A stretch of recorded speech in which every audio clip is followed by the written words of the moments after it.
So today we're going to have a look at factorial notation, which is a really crucial concept going forward. Now, factorial notation is represented by an exclamation mark, okay, but it has a different meaning, different mathematical meaning than the exclamation mark we would have used in English. So when you see this n with an exclamation mark afterwards, the way we read that is n factorial, okay, so the exclamation mark means factorial. We've got a couple of rules as well. So the n, it must be positive.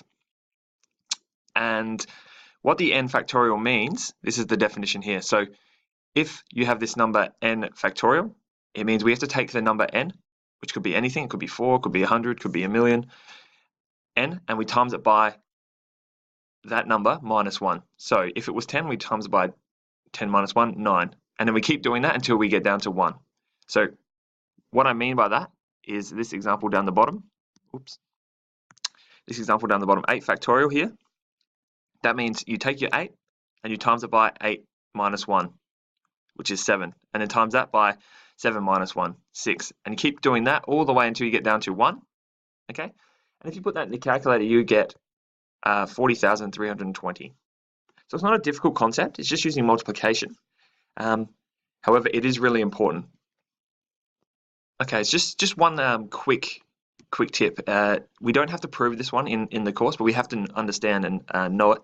Now, 0 factorial, going purely on what I said before, it's not quite clear what 0 factorial is, but we say 0 factorial is always equal to 1. That is the rule, okay? And we're always going to use that one. So we just have to memorize that. We don't have to prove it or anything. Okay, let's have a look at a couple of examples now. Now, 5 factorial. Let's calculate that. So that's 5 factorial.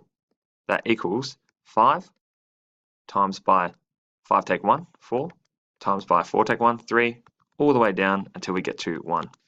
Okay, 5 times 4 is 20, times 3 is 60, times 2 is 120, times 1 is still 120. So 5 factorial equals 120. Now you could have put that into your calculator, but we're going to have a look at this next example, which is, I'll show you what we need to do for larger numbers. So 50 factorial, that equals 50 multiplied by 49 multiplied by 48, okay? And you keep doing that until you multiply by 3 times 2 times 1, and that's where you stop. Now, if you were to put this into your calculator, it's going to take forever, and we don't want to do that, but our calculator has a function that's really handy, and we're going to step through how to do that now. Okay, so how do we calculate 50 factorial without putting in all of those numbers, because there's going to be 50 of them, basically. So how do we do that? What we want to do is, hopefully your graphics calculator looks like this, and it might be slightly different for different calculators, but overall it's generally the same. So what I want to do is press Option, okay, that little Option button next to the Shift. After I've pressed Option, I get a whole list of things here. Now, if I scroll across, I've got a whole variety of subheadings, and I want to click on the prob, which stands for probability. So if I click on that prob, I get this X with the factorial after it. So all I do is I type in my 50, 50, okay, and then I press the F1, which is underneath this factorial button. I get 50 factorial. I just press, if I just press the equal sign, or the execute, I get 3.04 times 10 to the 64, okay? So what that means is my solution is 3.04. So this equals 3.04 times 10 to the power of 64, okay? Basically what that means is if I wrote 3 and then I move this 64 times, okay, I would get my answer. So basically 3 with 64 zeros. All right, that's not really probable to write. It's going to take a long time, but this is perfectly fine. Okay, so when you see 3.04 and then if it's E64, that's the same thing as 10 to the power of 64. Okay, so that's how we use that function, and we can do that in a test, and we'll learn some formulas that include this in our further topics. All right, so we know how to calculate factorials now, but how do we express certain numbers in factorial form? Now, what I want to do is have a look at example A. Now, example A, it starts off in factorial form, 10 times 9 times 8 times 7 times 6, but it doesn't go down to 1, and that's what we know will have to happen in factorial form. So if I wanted to write this in factorial form, I would write 10 times 9 times 8 times 7 times 6 times 5 times 4, all the way down to 1. Okay, but now I don't have the same solution.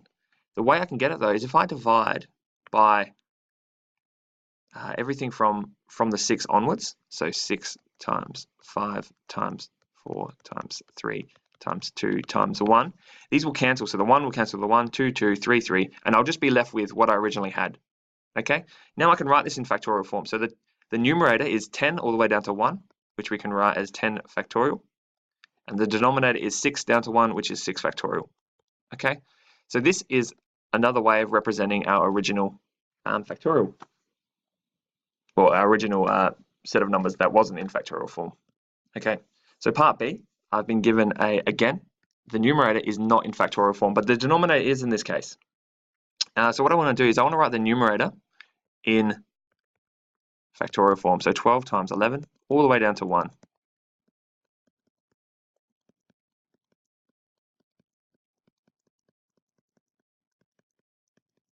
Okay, and I want to divide that by what I already have. So 4 times 3 times 2 times 1. Okay, so far though, all I've done is I've added the 8 down to the 1.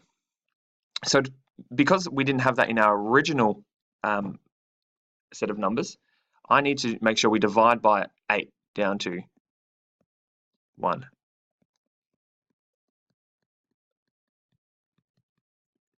Okay, so because of this, these 8s will cancel, and we'd be left with this original value. So we haven't actually changed anything.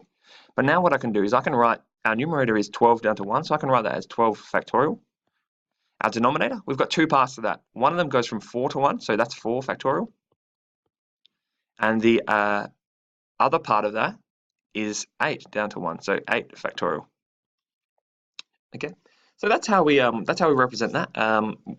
This final solution is exactly the same as this, except we can run in a bit of more concise form in using factorial notation. Okay, so that's what we're going to cover today. Thank you.